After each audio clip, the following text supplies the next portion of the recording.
Alright, I got the new transformer soldered in place, and it was a real B. Seemed like all those pins just did not want to take solder. I had to really muck with them to get them to take solder, and I don't know what it was. It's almost like they had a coating and the solder was trying to run away from the pins, and usually that don't happen with electronic components that were made to be soldered in, but I kept sucking the solder off and trying new solder, and solder's not supposed to really get bad with age if it hasn't been used, as far as I know, but it just seemed like my solder didn't want to stick to these pins. And after I got them pretty good and hot and tried it a couple of times, I got it to stick pretty good, and got to come back and cut those two pins on the side off, those long pins. You're looking through a magnifying glass right now, but this pin right here and this pin, those are the two ones that were in the way, basically not going down in the holes, and we had to modify them, but I got to clip them off. And of course this pin right here we did a repair on when we were doing the cap kit and stuff, and just testing this just to make sure the cap kit was okay, and I have to come back and redo this repair again. And this time I think I may run a jumper from here straight up to here, because that's where that trace leads. It runs from here over and up, and this is I think your vertical yoke wire. I think that's what it is. It's either your vertical, one of your vertical or one of your horizontal yoke wires. I'd have to look on the other side, but I think I might be able to run me a jumper to there. And I have some like leftover legs like this from some of the larger capacitors. Someone said you could use that kind of thing, but since that one's arcing so bad, and I'm pretty sure it's carrying a good bit of voltage, instead of going with this, I may actually get some wiring like what you used to like wire your home with. I've got some I think 14 and 12 gauge wire like that, and maybe a piece of it would do good right there. I might have to find out. It's really, I don't know. I mean, this is supposed to be for thousands of volts, and that stranded wire, like for your focus and stuff like that, is rated for thousands of volts, and the copper wire that's usually used in your home is one thick strand, and it usually only runs 110 or 220 or something like that in your house. And I don't know if that would be feasible to use or not. It seems like it would be better than a little leg off a capacitor, but I don't know. I'll have to look up some stuff on that, and then I'll do that repair. But it looks like it's pretty good. I flowed the contacts off of the Flyback, the pins, as good as I could. They don't look beautiful, but they look pretty good. And this being my first attempt at a Flyback, I think it'll be alright. And it did seat all the way down. See if I can get us back here and take a look. Turn the chassis up where you can see a little bit. But there she sits in her new home. It's pretty good. I don't think there's any problem with that.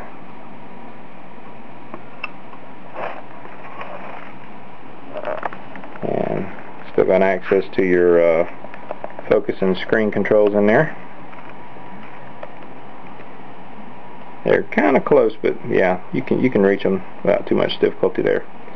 I think, like I said, this version of this transformer, I think the whole casing and everything is just slightly different than the other one, and it causes a few problems. But as strong as this seems to be in here, I don't think I'm even going to worry about coming back and putting that screw in, because it doesn't line up anyway with any holes or anything. Even that hole right there, I thought it lined up with. If you can see, it doesn't. It's off by just a little bit. You can see the black right there a little, and this is dead on. So I would have to actually drill another entire hole.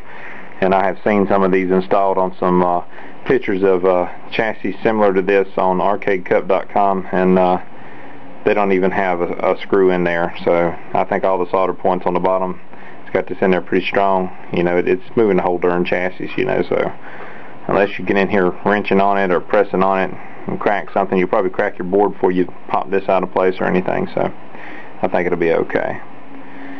But let me go ahead and clip those two wires off that we have left, and after that I'll do that repair, and I'll come back and show you what it looks like, and then I'll probably be ready to hook it up to the tube for some testing.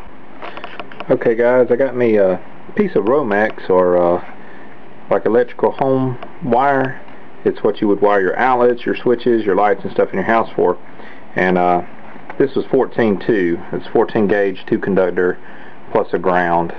So you've got a hot, your neutral, which I pulled out to use here, and a ground with no insulation around it, but it's all sheathed in this type of a sheathing, and you usually use it for wiring everything in your house. Had some left over from where I wired my house, probably about 12 years ago. You can see the date on here is 10/14/98. That's back when we were building my house here, and I had a good bit of that left over, so I decided to go ahead and use that to jump this bad trace here. And somebody in the forums, I think it was Lil Sean on the Arcade Controls forum, he recommended a 110 volt electrical wire that had been stripped off, and that sounded like a good idea to me because it's really thick, real nice and thick to me. If you take a look at the difference, let me get a capacitor leg here. Like, there's a capacitor leg, and here's the electrical wire. And I would rather use the electrical wire because this was arcing really bad, and there's some pretty nice voltages going through there, and I'd be a lot safer with this if you ask me. Really good wire. And I left some of the insulation in the center where it doesn't need to make contact, and I've already got it shaped like I need. I'm going to go around the, if I can get it in place, go around the flyback pin that was arcing before, on the old flyback. It shouldn't arc on this new one. And kind of run it up like that. If you can see, there's the lower part going around the flyback pin and going over the bad trace. We're not even going to really solder to the bad trace. There might be a little solder gets on there, but that's just going to help it conduct better. And it's going up to this, I think it's a horizontal yoke pin is what it is. And if you see, there's a couple of little places there that are all soldered in together, and it goes up to another pin on this additional connector that's not used with the setup that we've got right now. It's just a second connector there, but it's soldered all in together, so we'll probably get all this solder right here good and molten and add some to it, or I might suck that off and put all fresh in, but probably just add some to it because I've already reflowed this, and this is pretty new solder. And we'll just join this wire right in with it, and hopefully it'll become like one nice connection there, and run all the way down to the pin on the flyback transformer. And I'll be back in a minute and show you how it turns out. Okay, we got the trace repair done. Used our piece of 14 gauge home electrical wire, and jumped from the pin on the flyback across the broken or bad trace, burnt and broken actually, up to the next point the trace connects to, which was, there was a pin here that goes with this header with these 4 pins here for your vertical and your horizontal yoke wires, and then there was another connection right here that had a row of pins, and these two were electrically connected on a trace. So I just ran a whole bunch of extra solder between there, connected it with this side of that copper home electrical wire, and of course I had this looped around the flyback pin, and I soldered it in really good, and it looks like the connections took really well. They really liked sticking to that copper, the solder did, so stuck to the copper really well. Started to get a little warm, and my insulation started trying to melt just a little near the edge where I was getting it hot, and I stopped right before it got too hot. But even though that doesn't really have to be insulated between there, I feel better if it is, because you know, usually that point would be hot right here, and then at these 2 pins, and on the trace itself, usually I've got some type of coating on there, and so this kind of takes the place of that, gives it some insulation across that pathway there. So, but we got our flyback in. I cut those two pins off, the legs on those 2 pins there that support the flyback transformer, and for all intents and purposes, the flyback's in. I do have to reconnect the G2 wire and the focus wire to the neck board. And after that, she'll be ready to test. Okay, we got the last 2 wires soldered onto the neck board. Got the G2 wire there, which, as I stated, is a thinner insulated gray, or kind kind of a purplish gray, hard to tell, looks more gray. On this flyback transformer, the old one was red, which threw me off slightly until I did a little bit of research. Got it soldered in good there. And then the focus wire, which in an opposite way on this flyback transformer is red. The G2 on the other one was red and the focus was white. But this has got a double insulation, much thicker insulation around this than the gray G2 wire. And I made a little hook on it when I passed it through this little eyelet inside this connection here. I made a little bit of a loop in it just in case there's some tugging on that. It'll help reinforce it, and there's plenty of solder on there. Got that soldered in really good. And now we just need to snap that down. Route the wire back here, there's a groove for it.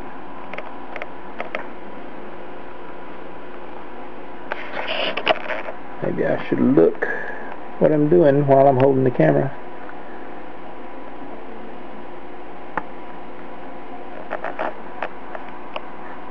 There we go. There's a little clip on this side and a little clip on the opposite side. Both of them are clipped down. Some people don't know how to open these, and they're different on lots of neck boards. This one just has a little clip on each side and it flips open like a little door so you can get access in there. Some of them are a little different, but usually they separate or open in some way. But that's the last bit of repair that we have to do to the chassis. New flybacks in, looking really nice and shiny, nice and flush to the bottom of the circuit board.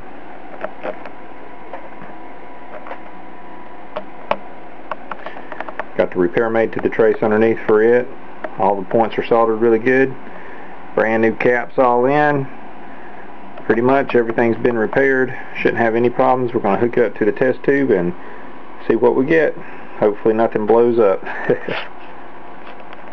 Okay guys, I'm putting the chassis back on the test tube. This should be for the last time, the last testing we have to do. We've got the new flyback in, all the new capacitors from the cap kit, and I'm just making all the connections. I've got about half of them connected. Don't have the neck board on yet, don't have the anode cap connected yet. But what I'm going to go ahead and do, this tube, this is for the horizontal and vertical yoke wires. Just the way it's configured right now was for my K7000 or 7100 series Wells Gardner chassis, and the horizontal and vertical is flipped 180 degrees for that chassis. So on here it's not only showing upside down, it's showing like the words are backwards, you know, from left to right and stuff like that. Everything looks like you're reading it backwards. And I didn't want to crack it in half because a lot of these are cracked in half and this one's not, and I figured I might end up putting that chassis back on this tube if I could get the blue gun working. I don't think I'm going to though, but I just didn't want to crack it for no reason. I'm not going to crack it, but what I'm going to do is I think you can insert a very tiny flat blade screwdriver down in there and dislodge each one of these connections, and I can rearrange them. So I'm going to take the yellow and white here and flip those around with each other, and the blue and the red, and flip those around with each other, and then plug it back on, and we should get a normal display. Shouldn't be upside down anymore, and it shouldn't be backwards. You know, the writing and stuff like that should not be backwards anymore. I'm going to go ahead and do that since this is the final testing. I can always change it back up.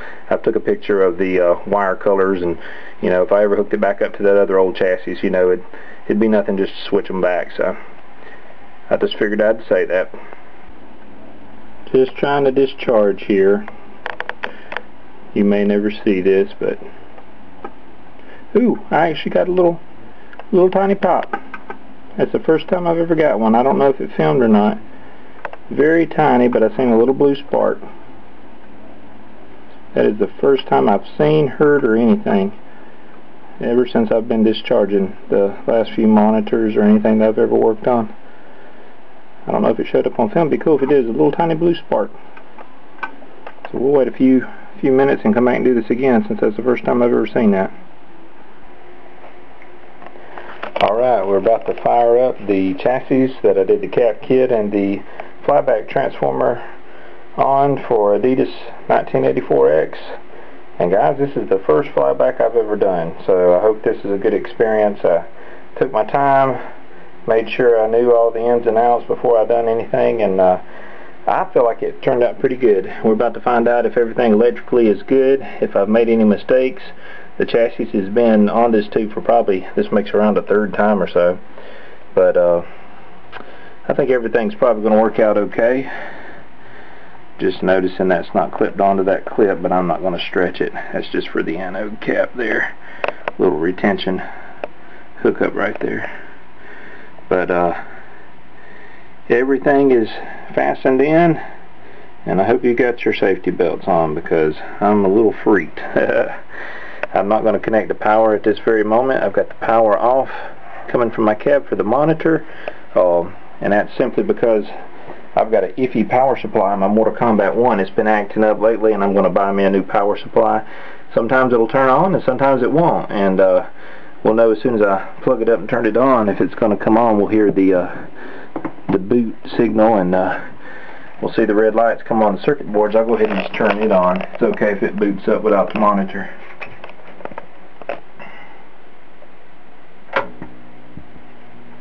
Yep, it's booting. Marquee light came on, and we got a red light on the main board, so we'll hear a sound in a minute.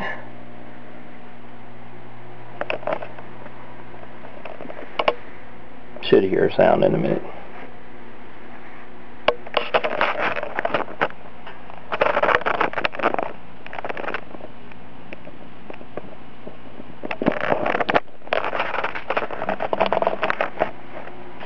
Okay, heard the monitor kick on.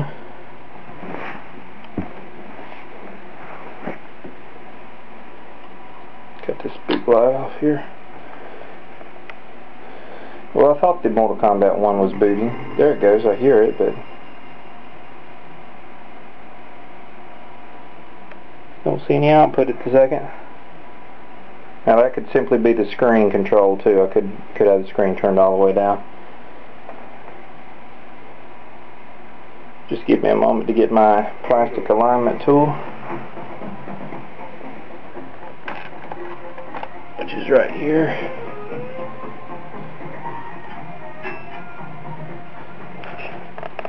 See if we have a simple issue with that.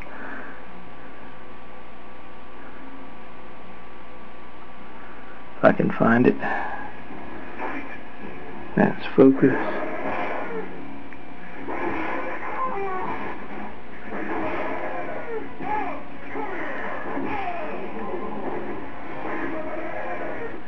Hard looking over the monitor frame like that. Okay, I found it. There we go.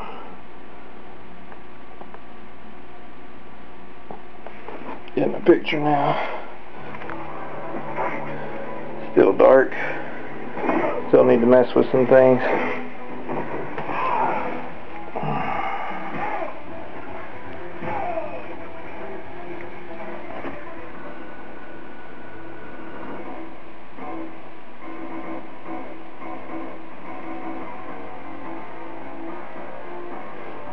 Well, we straightened out our upside down picture, but I don't think I should have reversed the left and the right. The left and the right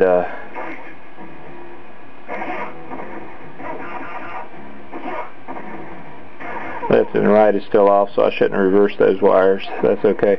But right now we're just getting everything in red, so I got to check my signal wires and stuff, and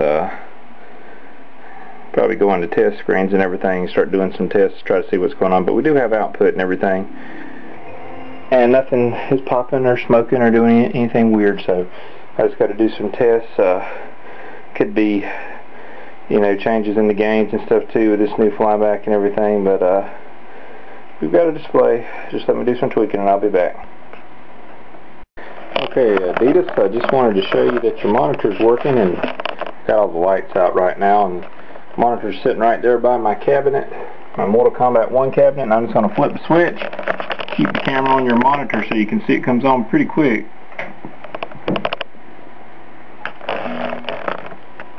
Cabinet itself just turned on. There goes your monitor. Mortal Kombat 1 going into test mode. And like I've told you before, this tube has a very, very weak blue gun in it, so things have a yellowish green haze to them. But I have verified the blue output is working. After all the work we've done, it is outputting blue. I'll show you that in the test menus. It's just very weak. But your clarity, the focus looks excellent to me. Looks really excellent. A minute ago I wasn't getting much output because the screen control was down, then the focus was way off, and I had to play with the gains on the red and green. But it's looking pretty decent even with the weak blue output. And of course my gray there is just looking kind of greenish. But that's just the tube, that's not your chassis.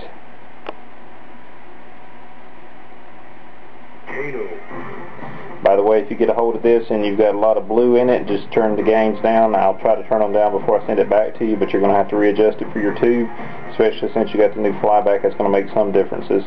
You might want to adjust the colors on your neck board, the gains, and everything.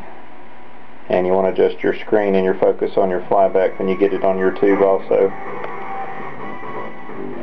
But it looks really good to me. The focus looks good, the clarity looks good, the brightness, I could tell immediately once I turned the screen control up, the brightness is better, and you can go way up on that screen control before you start seeing those Flyback lines. And this sucker's rock stable too.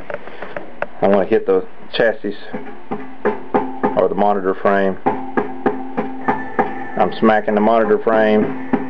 I think I can kick it across the room and it's not going to budge. The picture's not messing up. I've tapped on the neck board too, so some of my joint repairs probably fixed that little issue. There was a little bit of red tearing when I was first testing this setup before the Flyback, and it would happen when you tapped around the neck board. And I really believed myself that was just a bad connection with one of the pins on this tube, because one of them was a little bent at one time and I straightened it. I think it's just got a little bad connection with one pin. But you can see I'm smacking it now, hitting all around, and there's no problems. I'm really smacking it too, so it's stable as it can be, rock solid. And your chassis is only in with one screw and a couple of zip ties holding it down, so once you get it in the proper frame for your tube and all, and you get it locked in with probably another screw or two, whatever your chassis locks into your frame back home, it'll be even more stable. So looks really great to me though, guy. I'm going to go into test mode right quick and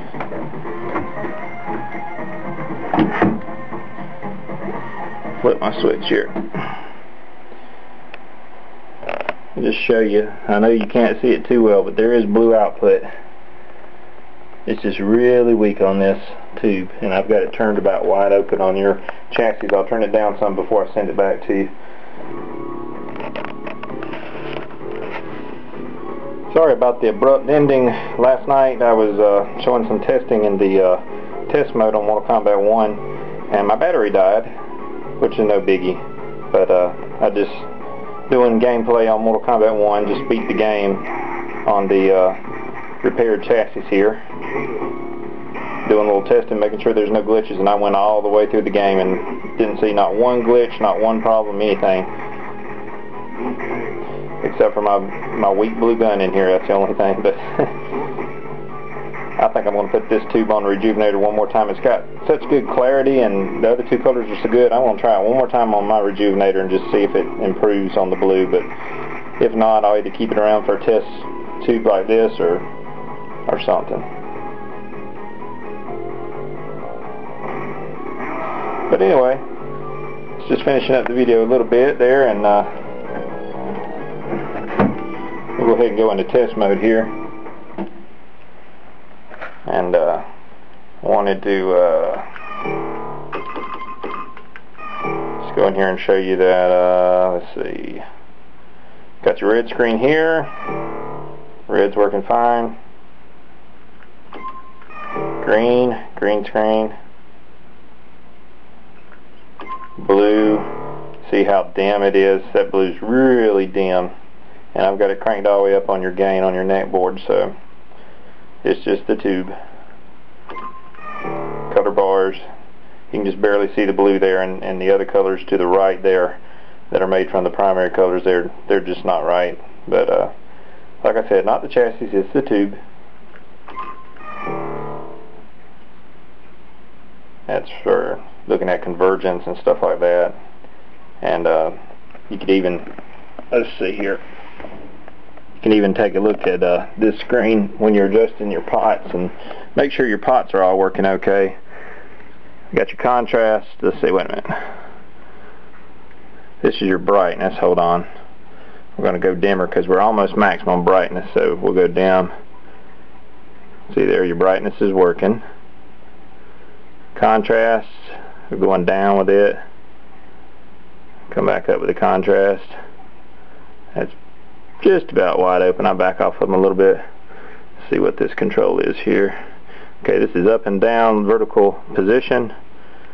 If you'll take a look, if you can see it there. That's working just fine.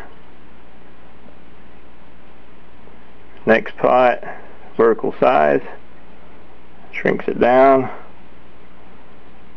Expands it. Whoa, you got a lot of expansion there. Not got quite as much shrink, but you don't need it. Shouldn't need it anyway. Next one, horizontal position. Whoa. Well, maybe that might be horizontal hold. I think it's horizontal position though. Let me take a look here.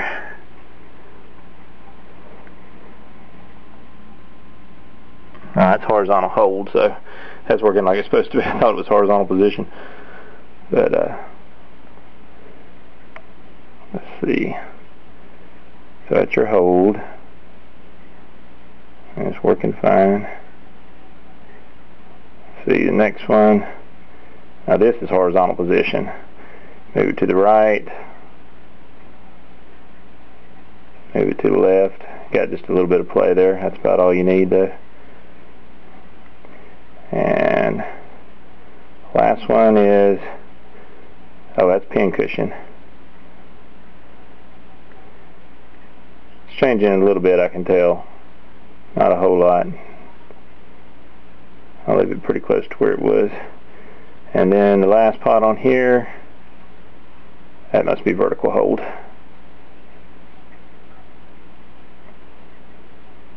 And it's working.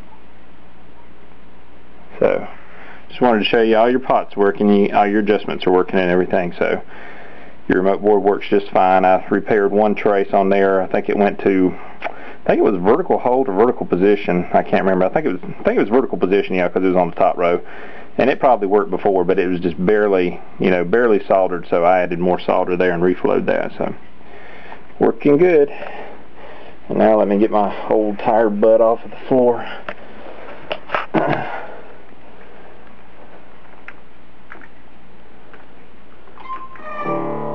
But everything works good.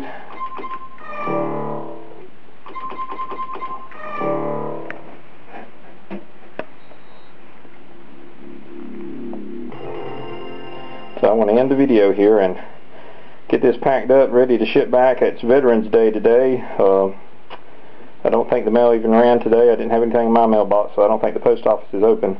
But I'll get this packed up and hopefully get it shipped out tomorrow. Talk to you guys later, and I hope it works really great for you, Adidas 1984X.